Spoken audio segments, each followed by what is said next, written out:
अस्सलाम वालेकुम नाजरीन, welcome to Kazmi health and beauty tips.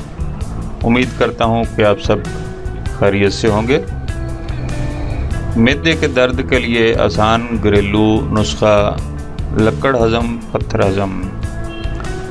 नाजरीन, आजकल बाज़ार की गैर मियारी ज़्यादा मसाले वाली और चिकनाई वाली चीज़ों के इस्तेमाल से तकरीबन हर दूसरे इंसान का मैदा ख़राब रहता है, जिससे भूख भी नहीं लगती और पूरे जिस्म में बेचैनी सी रहती है।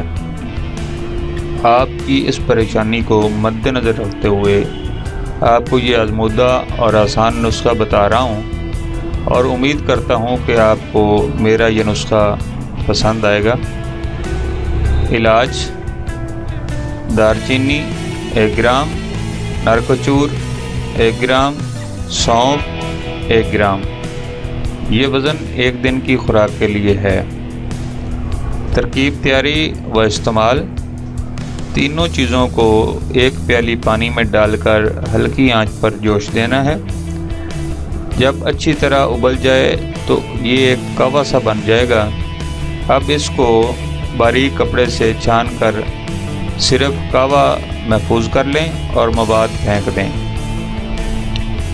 आधी प्याली दोपहर खाना खाने के बाद आधा घंटे बाद और आधी प्याली रात के खाना खाने के 1 घंटा बाद इस्तेमाल करें।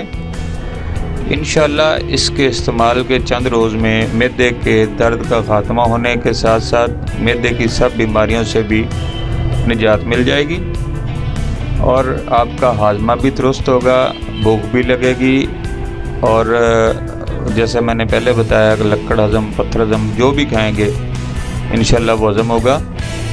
Thanks for watching. Do not forget like and subscribe.